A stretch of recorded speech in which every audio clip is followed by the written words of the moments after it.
صل على سيدنا محمد النبي سيدنا محمد النبي.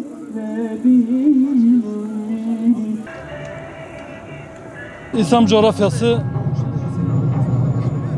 Ramazan bayramını idrak etti ve bugün de bayram sevincini yaşıyor.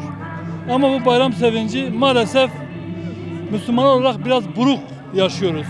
Buruk bir bayram geçiriyoruz. Çünkü İslam coğrafyasının hemen her yerinde fitne kazanı kaynamakta. Özellikle emperyalist güçlerin fitne ve fesadıyla Müslümanların camileri bombalanıyor. Müslümanlar birbirine düşman edilmiş, gruplara, mezheplere, meşreplere, fırkalara, hiziplere ayrılmış ve bu ayrılık içerisinde birbirinin kanını dökecek hale getirilmiş. Bu acı tabloyu daha geçen gün Irak'ta 200'e yakın insanın kaybıyla, katliamla karşılaştık. Yine Medine'de patlayan bombalar ve birileri özellikle Ramazan'ı, bayramı Müslümanlara zehir etmek istiyor. Ramazan sevincimize, bayram sevincimize olumsuz bir şekilde bir nevi bizleri bu sevinci yaşamamamız için elinden geleni yapıyor.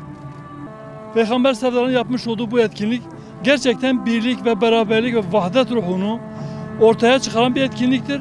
Bakıyorum farklı STK'lardan birçok insan burada bir araya gelmiş.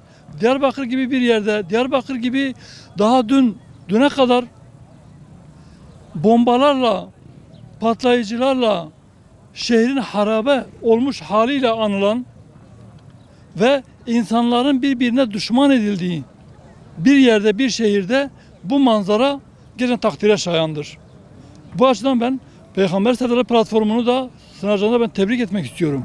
Keşke bu tip organizasyonlar farklı camiye ve cemaatlerinden oluşan bu tip organizasyonlar yapılsa ve Müslümanlar birlik ve beraberlik içerisinde bayramı idrak edebilse, vahdet ve birlik ruhunu yakalayabilse. Bugün bizim en muhtaç olduğumuz şey budur. Ama dediğim gibi birileri bombalarla, katliamlarla Müslümanların bayramını idrak etmemesi için elinden geleni yapıyor.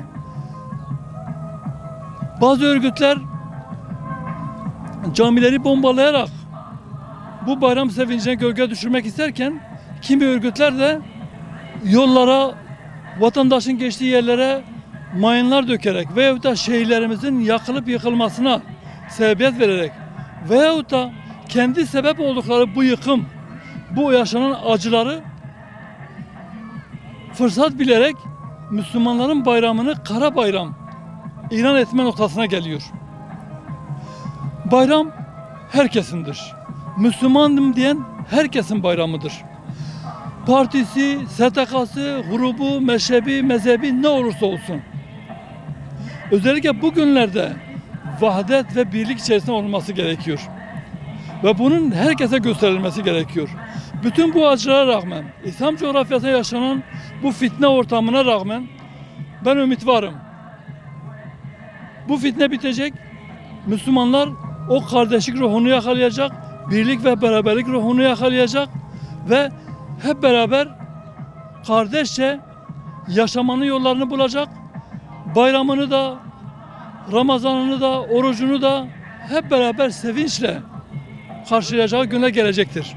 Bugün bu coğrafyada fitne varsa, fesat varsa, Müslümanlar birbirine Kürt diye, Arap, Laz diye veyahut da Sünni diye birbirine düşman edilmek isteniyorsa, sen şu şehirlisin ben bu şehirliyim diye bir ayrım yapılmak isteniyorsa, bütün bu olumsuzluğun sebebinde ve de kökeninde baktığımızda emperyalist batı vardır. Biz her emperyalist batıyı görürsek onların taşeronları fazla bize bir şey yapamaz. Taşere edenlerle uğraşmak lazım. Taşere edenleri görmek lazım ve karşımızda bu konuda uyanık olmalıdır. Hem emperyalistlerin İslam coğrafyasındaki oyununu görmelidir. Müslümanları birbirine düşman etmenin yollarını aradığını bilmelidir. Fitne ve ektiği fitne ve fesat tohumlarını görebilmelidir. Hem de onların bu oyunlarına alet olan taşeronları, kişileri, şahısları, kurumları tanımalıdır. Toplumun maslahatına, bu toplumun iyiliğine, Müslümanların geleceğine çalışan, onların hayrına çalışan, topluma faydası olan kişilere ve kurumlara onları örnek almalı ve diğer kişiyi ve kurumlara da prim vermelidir.